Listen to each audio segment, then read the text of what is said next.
Hoje a gente vai explorar com um pouco mais de profundidade a história de Abraão e o rei Avimelech. Eu sou Yair Alon e esse é o Zoar Diário.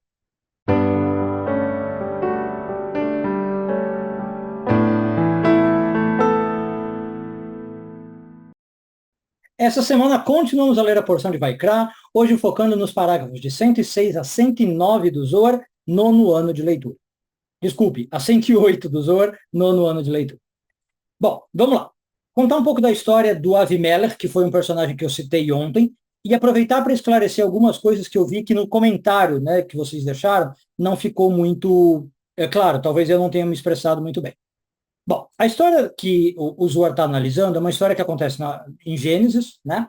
E uma hora Abraão vai para uma terra chamada Gerar, tá? E quando ele vai para essa terra de Gerar, ele fica com medo de que alguém rapte a esposa dele e mate a ele, Abraão. Aparentemente, essa era um costume que podia acontecer naquela época. Aliás, algo muito parecido acontece também quando Abraão vai para o Egito, tá? Mas agora o Zohar está realmente analisando a parte de Gerar. Então, para não acontecer isso, ele combina uma história com a Sara. E ele fala o seguinte: olha, Sara, quando a gente chegar lá, você não diga que é a minha esposa. E em especial porque a Sara era muito bonita, o texto diz. O Abraão mesmo percebe isso. E ele fala: diz que você é minha irmã. Então, no pior dos casos, se alguém, né, te raptar, não vai achar que eu sou seu marido, que eu sou um empecilho e vai me matar. Aí, se alguém te raptar, eu te resgato, alguma coisa assim. Bom, e ele então estava querendo proteger a si, né, dessa possível matança. E quando ele chega então em Gerar, realmente acontece o que ele imaginou. O rei do local, chamado Avimelech, pega a Sara.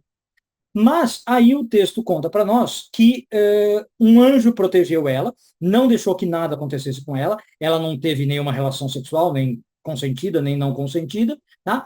E que cada vez que o Avimelech queria tocar na Sara, ele era, como chama? Batido por um anjo, acossado por um anjo.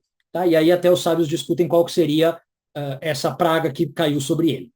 Bom, e aí ele recebe, como a gente viu no vídeo de ontem, uma visão em sonho, tá? Onde Elohim fala com ele, e aí eu vou voltar a explicar esse ponto, que é onde deu algum desentendimento, e fala: olha, essa mulher que você pegou é casada, tá? Então, por esse motivo, você não pode tocar nela, e toda vez que você está tentando, inclusive, está dando errado. A história conta, não agora no texto, mas a história tradicional, conta também que os órgãos sexuais do Avimelech e de todos os homens de Gerar não funcionavam enquanto a Sara estava lá, né? Pararam de ter potência, atividade, tá? Tanto para ejacular como para se erguer, digamos assim. E as mulheres também eram incapazes de dar à luz ou de procriar enquanto a Sara estava lá. Ou seja, eles entenderam que a Sara era algo errado de se ter e estava afetando a sexualidade de todo mundo, a fertilidade de todo mundo. Aí ele solta a Sara para o Abraão, né? Abimelech é considerado inocente, mas ele ainda assim fica extremamente aflito de que ele talvez fez algo errado. Ele fala: bom, mas eu não sabia que ela era casada, me falaram que era a irmã do Abraão, tá? Bom, e aí em Gênesis 26 aparece o seguinte: como eu falei, Deus aparece para ele numa visão, esse termo Elohim, e fala: eu sei que o que você fez foi tudo em integridade, você não fez nada de errado, né, no seu coração. E, inclusive, por isso, Elohim fala: eu não deixei você pecar contra mim. Por isso eu não deixei você tocar nela, nossa. Bom, vamos agora analisar algumas coisas. Primeiro, eu falei no vídeo de ontem que Elohim é um termo ambíguo na Bíblia. Ele pode significar Deus e uma manifestação de Deus, ou ele pode significar pessoas poderosas, tanto físicas como espirituais. E aí o Zohar conta para nós que, por causa disso, a gente tem que saber, cada vez que o termo Elohim aparece na Bíblia, se está se referindo a Deus ou a outra entidade. E eu dei um exemplo que às vezes Elohim é usado para falar dos juízes, por exemplo. Né? Os juízes poderosos da terra são Elohim. Outra passagem que eu posso mencionar em Gênesis tem a famosa passagem que as filhas dos homens tiveram relações com os Bnei Elohim, os filhos de Elohim. Tem muitos intérpretes, comentaristas, que dizem que eram anjos, os filhos de Elohim. Tem outros que dizem não, elas só tiveram procriação com gente poderosa da terra, por exemplo, com juízes, tá? Enfim. E como eu tenho que analisar, então, se é um caso ou outro, o Zohar acaba definindo um padrão. Ele diz o seguinte: quando Elohim aparece para um israelita, eu sei que é Deus. Quando aparece para um não israelita, não é necessariamente Deus, é um anjo enviado de Deus. E aí eu vi nos comentários algumas pessoas falando assim, mas não concordo, discordo, Deus se manifesta para todo mundo, tal, independente de étnico. Eu não neguei isso, tá, pessoal? Só que lembra que a gente está falando dos termos de Kabbalah. A gente está falando que Elohim, que é uma faceta de Deus, se manifesta apenas para algumas pessoas. Essas pessoas se chamam Israel. E lembrem que para Kabbalah isso não tem nada a ver com étnico, com religião, com grupo. Israel para Kabbalah, esse é sempre importante lembrar, então acho que quem comentou ali não sabia ainda muito de Kabbalah, são pessoas ligadas à espiritualidade, como eu mencionei até, Abraão, Isaac, Jacó, Moisés. Ser Israel não tem a ver com ser judeu, por exemplo, ou com morar na terra de... Não tem nada a ver com isso.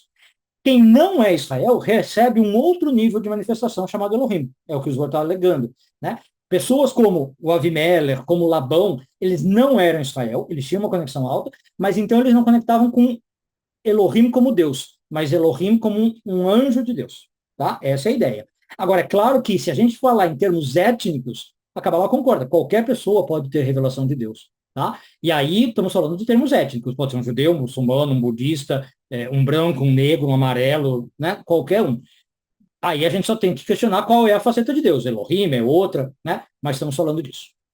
Bom, e aí o Zohar, então, continua analisando essa história, e principalmente o versículo que eu falei, que Elohim aparece para o Avimelech e fala, eu sei que tudo que você fez foi integridade do coração, e por isso que eu não deixei você pecar contra mim.